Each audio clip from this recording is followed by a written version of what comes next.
लक्ष्मी जी सोने असरफी की घड़ा लेकर बैठी हुई हैं, उसके बाद भी हमारे देश के लोग गरीबी और 5 किलो अनाज पर अपना जीवन यापन कर रहे हैं। जिस देश में कोई भगवान नहीं है वहाँ के लोग काफी सुखी हैं। SC और पिछड़ी जाति वाले जब धर्म के लिए लड़ते हैं तब आप हिंदू बन जाते हैं, लेकिन जब भारत का SC ST OBC अपने हक और अधिकार के लिए लड़ाई लड़ता है तब आप दलित हो जाते हो, पिछड़ा हो जाते हो। और आपके आरक्षण का विरोध कौन लोग कर रहा है? आपके आरक्षण का विरोध वही मनुवादी तबका कर रहा है, वही भाजपा की सरकार कर रही है। जो आपको कहता हो आकर, जो भाजपा RSS वाला कि यह बनियों की पार्टी है, जूता निकाल के मारने का काम करो, यह ब्राह्मणों की पार्टी है भाजपा, बनियों की नहीं है। और तुम बिहार में जो भी सावजी हो, तुम अति पिछड़ा हो, तुम दलित हो, तुम शूद्र हो। बनिया कौन है? बनिया फॉरवर्ड क्लास में आता है, जो पश्चिमी भारत में बसा हुआ है, जो ब्राह्मण के साथ मिलकर वो सत्ता संभाल रहा है। वो है अडानी, वो है अंबानी। कि भगवानपुर चौक पर जोन बाबू साहेब आता था तो यहाँ के सारे OBC दलित देखते उठ के चाय के दुकान से अपने घर चल जाते थे। बाबू साहेब आ रहे हैं, उठ जाइए। यदि बाबू साहेब नजदीक आ गए तो प्रणाम मालिक, प्रणाम बाबू साहेब, प्रणाम पंडित जी कहना पड़ता था।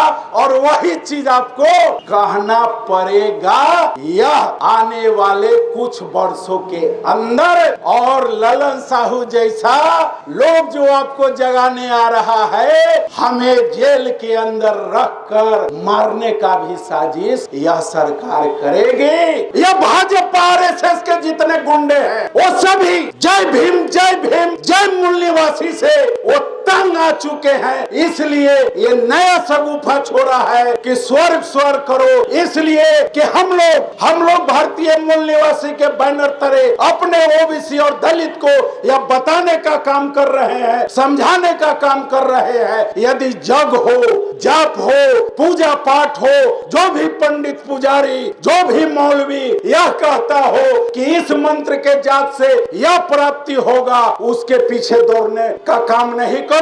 नहीं तो आप धार्मिक गुलाम बन चुके हो। और धार्मिक गुलाम जब बन जाओगे, बाबा साहेब आम्बेडकर को आप छोड़ दोगे तो आपका जो बाल बच्चा पढ़ रहा है वो पढ़ नहीं पाएगा। वह मंदिर में घंटी डोलाते डोलाते वो भिखारी बना दिया जाएगा। पूरे देश का हर गांव, हर बच्चा आज अम्बेडकर अम्बेडकर, पेरियार पेरियार, जगदेव प्रसाद, आदरणीय लालू यादव रट रहा है। और रटते रटते तुम्हारी जो स्वर्ग वो इस देश से मिटा दिया जाएगा। अमित शाह जी की पैदाइश जो है RSS के यहाँ हुई है। नागपुर जहाँ RSS का हेडक्वार्टर है वहाँ इनकी पैदाइश हुई है। और यह अमित शाह गृह मंत्री नहीं बोला है, यह नागपुर का RSS का मोहन भागवत बोला है कि अम्बेडकर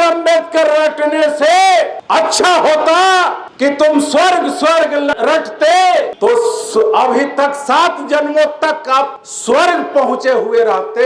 मैं मोहन भागवत को कहना चाहता हूं कि तुम यूरेशिया से आए हुए तुम्हारे पूर्वज, जिसके DNA टेस्ट 2001 में भारत सरकार ने कराया था, और तुम्हारा टेस्ट में यूरेशिया से आए हुए विदेशी हो, और तुम अमित शाह से कहवाया है अम्बेडकर, तो पूरे देश का हर गांव, हर बच्चा आज अम्बेडकर, पेरियार, जगदेव प्रसाद, आदरणीय लालू यादव रट रहा है। और रटते रटते तुम्हारी जो स्वर्ग वो इस देश से मिटा दिया जाएगा।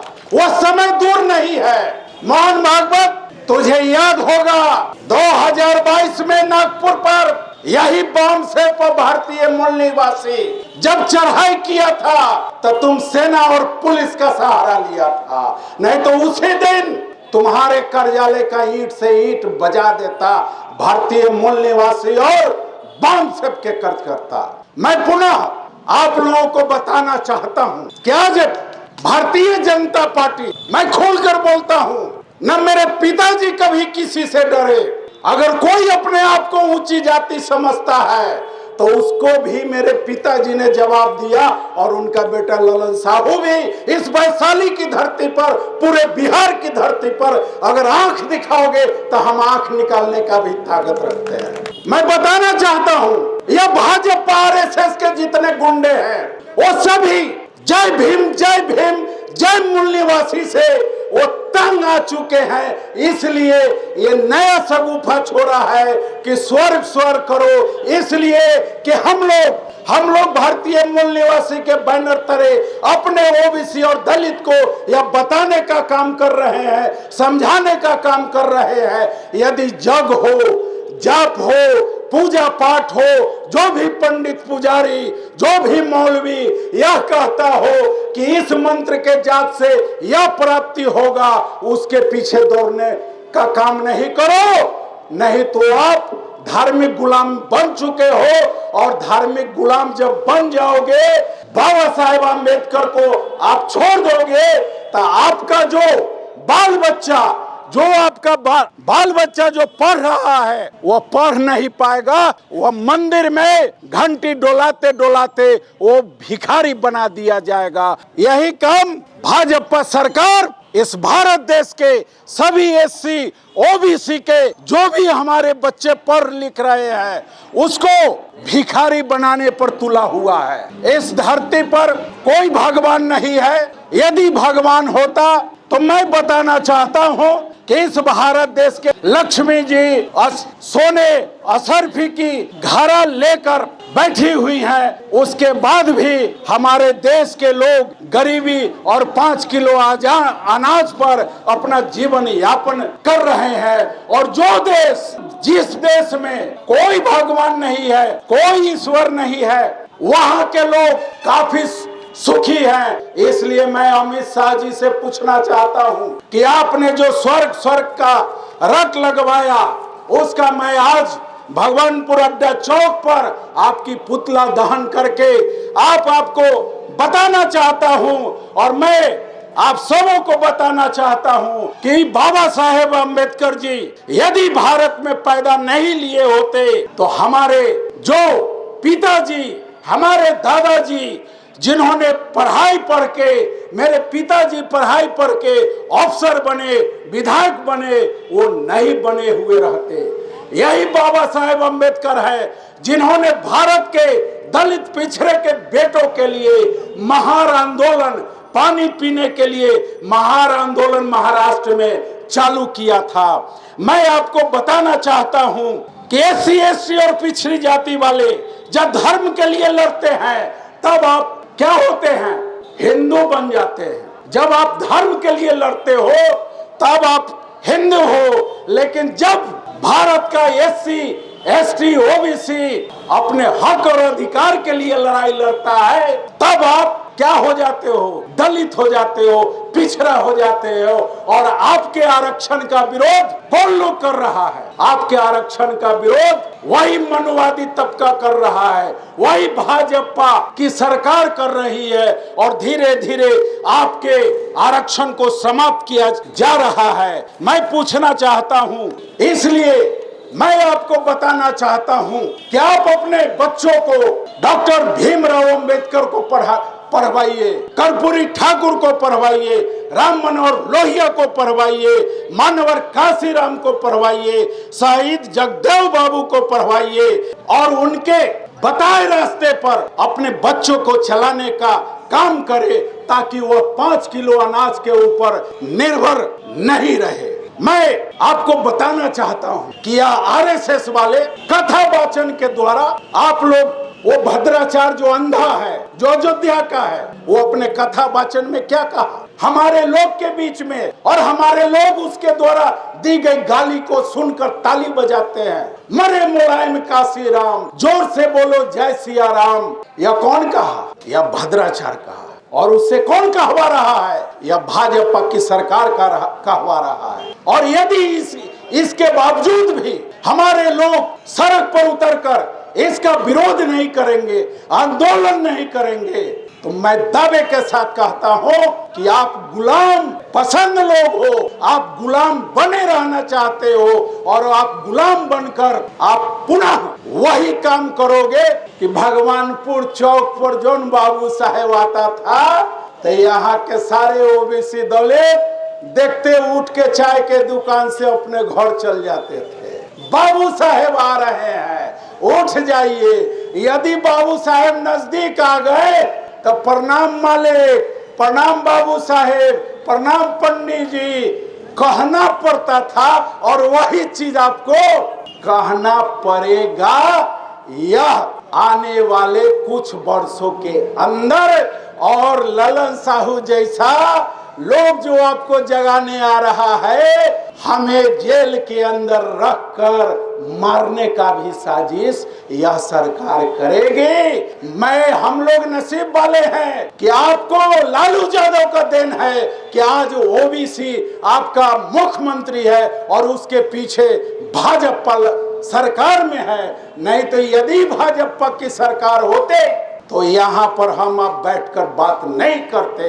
अभी अयोध्या में और हमारे जात भाई गुप्ता जी, साहू जी लोग हैं, कहते बीजेपी बीजेपी।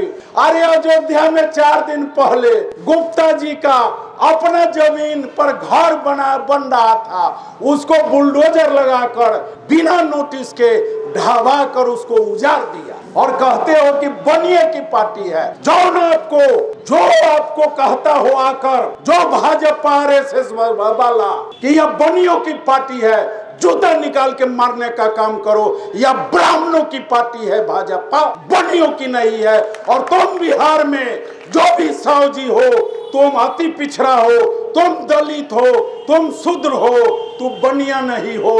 बनिया कौन है? बनिया फॉरवर्ड क्लास में आता है। मैं खोलकर आपको बताता हूँ कि बनिया जो पश्चिमी भारत में बसा हुआ है, जो ब्राह्मण के साथ मिलकर वो सत्ता संभाल रहा है, वो है अडानी, वो है अंबानी, और इस देश को वही 2 व्यक्ति चला रहा है। और सारे जो 90% हम लोग हैं ओबीसी दलित, आज उसके पैरों के नीचे कुचलने, हम सभी को कुचलने का काम वो कुछ दिनों में करेगा।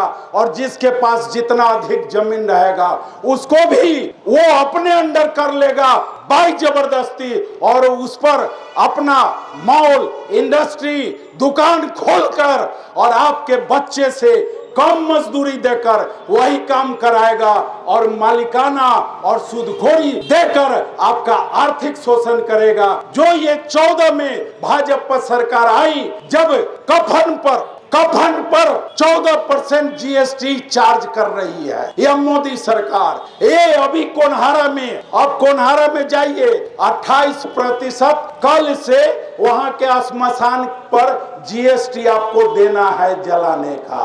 कल से लागू कर दिया। क्यों लागू किया? इसलिए कि हाजीपुर नगर परिषद जो है, नगर परिषद का चेयरमैन भाजपा का है, उसने लागू कर दिया, कल नोटिफिकेशन किया है। और जो लोग कोनहारा में अपने पूर्वजों को जलाने जाएंगे, मरे हुए लोगों को जलाने जाएंगे, 28% जलाने का चार्ज देना होगा। क्यों देना है? सरकार किसकी है? हिंदू, नीचे से ऊपर हिंदू, चपरासी से राष्ट्रपति तक हिंदू।